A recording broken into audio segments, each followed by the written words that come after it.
നമസ്തേ, ഞാൻ ശിവറാം ബാബുകുമാർ. മറ്റൊരു വീഡിയോയിലേക്ക് എല്ലാവരെയും സന്തോഷപൂർവ്വം സ്വാഗതം ചെയ്യുന്നു. ഇത് നമ്മൾ മുഹൂർത്തം, നക്ഷത്രങ്ങളും മുഹൂർത്തങ്ങളും എന്നതിൻ്റെ രണ്ടാം ഭാഗമാണ് സംസാരിക്കുന്നത്. രണ്ടാം ഭാഗം എന്ന് പറയുമ്പോൾ മകം, പൂരം, ഉത്രം, അത്തം, ചിത്തിര, ചോതി, വിശാഖം, അനിഴം, കേട്ട വരെയുള്ള 9 നക്ഷത്രങ്ങളിൽ നമുക്ക് ചെയ്യാൻ പറ്റുന്ന തുടങ്ങാൻ, അതിൽ ഏതൊക്കെ നക്ഷത്രങ്ങൾക്ക് എന്തൊക്കെ മുഹൂർത്തങ്ങളാണുള്ളത്, എന്തൊക്കെ കാര്യങ്ങൾ തുടങ്ങാനാണ് നല്ലത് എന്നുള്ളതാണ് ഇന്ന് പരിശോധിക്കുന്നത്. നമുക്കറിയാം, നല്ല സമയത്ത് നല്ല രീതിയിലും കാര്യങ്ങൾ സ്റ്റാർട്ട് ചെയ്താൽ അത് ജീവിതാവസാനം വരെ നിൽക്കും. ആ തുടങ്ങുന്ന കാരണം ഒരു കച്ചവടമാണെങ്കിൽ ആ കച്ചവടം അതിൻ്റെ നല്ല രീതിയിൽ മുന്നോട്ട് പോകും എന്നൊക്കെയാണ് വിശ്വസിക്കുന്നത്. അതിൻ്റെ കാര്യങ്ങളാണ് നമ്മളിന്ന് സംസാരിക്കുന്നത്. ഓരോ കർമ്മങ്ങൾക്കും ചെയ്യാനുള്ള കാലത്തിൻ്റെ ഗുണദോഷ വിചിന്തനം ആവശ്യമാണെന്നാണ് ആചാര്യം പറയുന്നത്. ചെയ്യുന്ന സമയത്തിൻ്റെ ഗുണദോഷങ്ങളനുസരിച്ചായിരിക്കും കർമ്മഫലപ്രാപ്തി. അപ്പോൾ വിഘ്നങ്ങളെയും നശിപ്പിക്കുന്ന മഹാഗണപതിയെ സ്മരിച്ചുകൊണ്ട് നമുക്ക് തുടങ്ങാം. ആദ്യം മകൻ നക്ഷത്രമാണ് നമ്മൾ നോക്കുന്നത്. മകൻ നക്ഷത്രം ചെയ്യാൻ കഴിയുന്ന കാരണം പിതൃകാര്യങ്ങൾ, കർമ്മബലി തുടങ്ങിയ പിതൃ സംബന്ധമായ മരണാനന്തര സംബന്ധമായ കാര്യങ്ങൾ ഏറ്റവും നല്ല ദിവസമാണ് മകൻ നക്ഷത്ര ദിവസം. കൂടാതെ ഊൺ നക്ഷത്രം അല്ലെങ്കിൽ കൂടി വിവാഹത്തിന് പരിഗണിക്കുന്ന നക്ഷത്രം കൂടാണ് മകം. സാഹസകൃത്യങ്ങൾ, അഡ്വഞ്ചറസ് ആയിട്ടുള്ള കാര്യങ്ങൾ സ്റ്റാർട്ട് ചെയ്യാൻ വളരെ നല്ലതാണ് അന്ന്.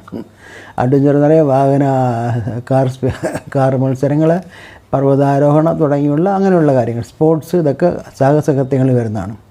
അതേപോലെ യുദ്ധം തുടങ്ങാനും പണ്ട് മഹാരാജാക്കന്മാർ യുദ്ധം തുടങ്ങാനായിട്ട് മകം ഉപയോഗിച്ചിരുന്നു. പിന്നെയുള്ള സന്ധ്യ സംഭാഷണം, ഡിപ്ലോമാറ്റിക് ഡിസ്കഷൻസ്, രണ്ടുപേരും തമ്മിൽ സംസാരം, പ്രശ്നം അവർ തമ്മിൽ പിണക്കമായാൽ അതിനെ ഒത്തുതീർക്കാനുള്ള മകൻ നക്ഷത്ര ദിവസം ചെയ്യുന്നത് സന്ധ്യ സംഭാഷണം നല്ലതാണ്. അടുത്തത് പൂരമാണ്. പൂരത്തിന് പറയുന്ന ശില്പകർമ്മങ്ങൾ, ശില്പിയുടെ കാര്യങ്ങൾ, ടെക്നിക്കൽ മാറ്റേഴ്സ് തുടങ്ങാൻ നല്ല ദിവസമാണ്. പിന്നെ കപടത്തൊഴിലുകൾ തുടങ്ങാൻ നല്ല ദിവസമാണ്. കപടത്തൊഴിലുകൾ എന്ന് പറയാൻ എന്തെല്ലാം പറയും, കാപട്യത്തെ മാറ്റുന്നത്. നമുക്ക് എങ്ങനെയൊക്കെ അത് പറയാം. ആൻറ്റി കറപ്ഷൻ ഡിപ്പാർട്ട്മെൻറ്റ്, അതുമായിട്ട് ബന്ധപ്പെട്ട ഒരാളിനെ കള്ളം പിടിക്കാൻ പോകുന്നത് നല്ല ദിവസമാണ്, കള്ളത്തരം പിടിക്കാൻ.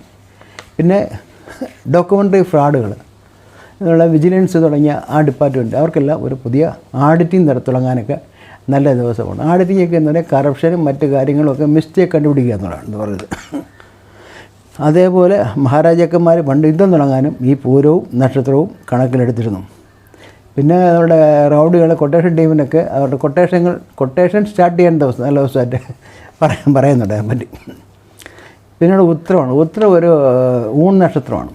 ശുഭകാര്യങ്ങൾക്ക് ഉപയോഗിക്കുന്ന നക്ഷത്രം ഊൺ നക്ഷത്രം എന്ന് പറയുന്നത്. വിവാഹം, ഉപനയനം, ഇതിനൊക്കെ ഉത്തരം ഉപയോഗിക്കാം. സ്ഥിരകർമ്മങ്ങൾ, നല്ല സ്ഥിരമായി നിലനിൽക്കുന്ന കർമ്മങ്ങൾ സ്റ്റാർട്ട് ചെയ്യാൻ കൊള്ളാം. ആഭരണം ധരിക്കാൻ, നല്ല വില കൂടിയ ആഭരണങ്ങൾ ധരിച്ച് തുടങ്ങാൻ ഈ ദിവസം നല്ലതാണ്. ഗൃഹാരംഭം എന്ന് പറഞ്ഞു കഴിഞ്ഞാൽ നമ്മുടെ ഗൃഹാരംഭ ചടങ്ങുകൾ, ഗൃഹപ്രവേശം തുടങ്ങിയ സംഗതികൾ കൊള്ളാം. പിന്നെ കൂടാതെ കാത് കുത്താനും നല്ല ദിവസമാണ് ഇത്. ഞങ്ങൾ വേറൊരു ഊൺ നക്ഷത്രമാണ് അത്തം. അത്തം തുടങ്ങാൻ പറ്റുന്നത് യാത്രകൾ ആരംഭിക്കാൻ നല്ല ദിവസമാണ്. വിദ്യാരംഭം ആരംഭിക്കാൻ നല്ല ദിവസമാണ്. Education, marriage. വിവാഹത്തിന് നല്ല ദിവസമാണ്. വസ്ത്ര ആഭരണങ്ങളുടെ ധാരണം, നല്ല വസ്ത്രങ്ങൾ ധരിച്ചാൽ ആദ്യമായിട്ട് ധരിക്കാൻ പറ്റുന്ന ദിവസം ഈ അത്തം നക്ഷത്ര ദിവസം കൊള്ളാമെന്നാണ് പറയുന്നത്. ഗൃഹാരംഭം ഗൃഹപ്രവേശത്തിന് നല്ലതാണ്. പിന്നെ അതേപോലെ തന്നെ കാത് കുത്താനും നല്ല ദിവസമാണ് അത്തം. മറ്റൊരു ഊൺ നക്ഷത്രമാണ് ചിത്തിര. ചിത്തിര ദിവസവും യാത്രകൾ സ്റ്റാർട്ട് ചെയ്യാൻ നല്ലതാണ്. പ്രത്യേകം ദൂരയാത്രകൾ തുടങ്ങാൻ നല്ല ദിവസമാണ്. ശാന്തി കർമ്മങ്ങൾ, മംഗളകർമ്മങ്ങൾ, എല്ലാ മംഗളകർമ്മങ്ങൾക്കും കൊള്ളാം. പുതിയ വസ്ത്രങ്ങൾ, ആഭരണങ്ങൾ ധരിച്ചു തുടങ്ങാനും നല്ല ദിവസമാണത്. അതിൽ വാസ്തുകർമ്മം സ്റ്റാർട്ട് ചെയ്യും. വാസ്തുപൂജ തുടങ്ങിയാൽ നോക്കാൻ നല്ല ദിവസമാണ്. ശില്പകർമ്മം, വ്രതം തുടങ്ങാൻ, നമ്മൾ 41 വ്രതം, ഇങ്ങനെ ശബരിമല വ്രതം അല്ലാന്നുണ്ടെങ്കിൽ മറ്റുള്ള കൊച്ചു വ്രതങ്ങളുണ്ട്, ആ വ്രതങ്ങളൊക്കെ തുടങ്ങാനായിട്ട് നല്ല ദിവസമാണ്. അതിൽ കൃഷി ആരംഭിക്കാൻ നല്ല ദിവസമാണ്. അതുപോലെ വിദ്യാരംഭം, എഡ്യൂക്കേഷൻ സ്റ്റാർട്ട് ചെയ്യാനും. പിന്നെ കാത് കുത്താനും നല്ല ദിവസമാണ്. കുട്ടികൾക്കെല്ലാം കാത് കുത്താനും വലിയവർക്കെല്ലാം. ഇന്ന് കാത് കുത്തുന്നത് സ്ഥിരമായ എല്ലാവർക്കും ആവശ്യമുള്ള കാര്യമാണ്. അതുപോലെ തന്നെ ചികിത്സ തുടങ്ങാനും നല്ല ദിവസമാണ്, നീണ്ടു നിൽക്കുന്ന ചികിത്സകൾ. മറ്റൊരു ഊൺ നക്ഷത്രമാണ് ചോതി. ചോതിയിലും വരുന്നത് വാസ്തുകർമ്മങ്ങൾ തുടങ്ങാൻ നല്ലതാണ്. മംഗളകർമ്മങ്ങൾ, എല്ലാ മംഗളകർമ്മങ്ങളും ചോതി നക്ഷത്രം വളരെ ശുഭദായകമാണ്. അതുപോലെ നമ്മുടെ വിത്ത് വിതയ്ക്കുന്നതിന് നല്ല ദിവസമാണ്. ആയുധങ്ങൾ ഉണ്ടാക്കാൻ, ആയുധങ്ങൾ മാനുഫാക്ചർ ചെയ്യാൻ നല്ല ദിവസമാണ്.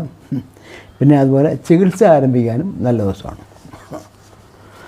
അടുത്ത വിശാഖ നക്ഷത്രമാണ്. വിശാഖ നക്ഷത്രത്തിലാണെങ്കിൽ വസ്തു വാങ്ങാൻ, വസ്തുക്കളൊക്കെ വാങ്ങിക്കാൻ നല്ല ദിവസമാണ്. ആഭരണങ്ങൾ ഉണ്ടാക്കി തുടങ്ങാൻ നല്ല ദിവസമാണ് തട്ടാന്മാർക്ക്. അതുപോലെ ശില്പകർമ്മങ്ങൾ സ്റ്റാർട്ട് ചെയ്യാൻ നല്ലതാണ്.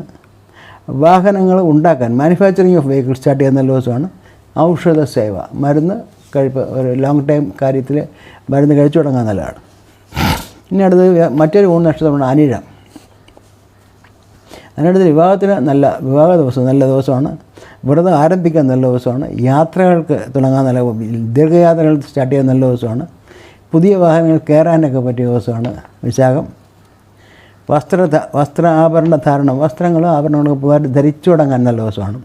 അതേപോലെ സന്ധി സംഭാഷണം നല്ലതാണ്. സന്ധി സംഭാഷണം എന്ന് പറഞ്ഞാൽ രണ്ടുപേരും തമ്മിൽ പിണക്കോ അല്ലെങ്കിൽ ഡിപ്ലോമാറ്റിക് ടാക്സ് അതിൻ്റെ പ്രശ്നങ്ങളൊക്കെ ഉണ്ടായിക്കഴിഞ്ഞാൽ അവരൊന്നിച്ചിരുത്തി പ്രശ്നപരിഹാരങ്ങൾ നടത്താൻ നല്ല ദിവസമാണ്. തൃക്കേട്ട. അടുത്തത് തൃക്കേട്ട തന്നെ യുദ്ധം ചെയ്യാൻ തൃക്കേട്ട നക്ഷത്രം ചിലരെടുത്തിരുന്നു എന്ന് പറയപ്പെടുന്നുണ്ട് പണ്ട് മഹാരാജാക്കന്മാരും. ലോഹകർമ്മങ്ങൾ സ്റ്റാർട്ട് ചെയ്യും, മെറ്റൽ ബേസ്ഡ് ആയിട്ടുള്ള ബിസിനസ് തുടങ്ങാൻ നല്ല ദിവസമാണ്. ശില്പകർമ്മങ്ങൾ, ശില്പം എന്ന് പറഞ്ഞാൽ ഈ പ്രതിമകളതൊക്കെ തുടങ്ങാനായിട്ട് അതും നല്ല ദിവസമാണ്. പിന്നെ എണ്ണ കാച്ചുക എന്ന് പണ്ട് പറയുന്നുണ്ട്, ഇപ്പം അങ്ങനെ പറയാറില്ല. ഇങ്ങനെയുള്ള ദിവസങ്ങൾക്കാണ് തൃക്കേട്ട നല്ലത്. വേദകർമ്മങ്ങൾ പഠിക്കാനും കൊള്ളാമെന്ന് പറയുന്നത് ബുധൻ്റെ നക്ഷത്രമാണ്. അതുകൊണ്ട് വേദകർമ്മങ്ങൾ പഠിക്കാൻ കൊള്ളാം. കൊട്ടേഷൻ ഒരാളിനെ ആദ്യമായിട്ട് അടിക്കാനും പറ്റിയ ദിവസം ഈ ദിവസമാണെന്ന് പറയുന്നു. അപ്പോൾ അതാണ് ഈ 9 നക്ഷത്രങ്ങൾ. പാർട്ട് 2. അടുത്ത പാർട്ട് 3 ബാക്കി പറയുന്നതായിരിക്കും. എല്ലാവർക്കും നല്ലതായിട്ട് പ്രാർത്ഥിച്ചുകൊണ്ട് നിർത്തുന്നു. നന്ദി, നമസ്കാരം.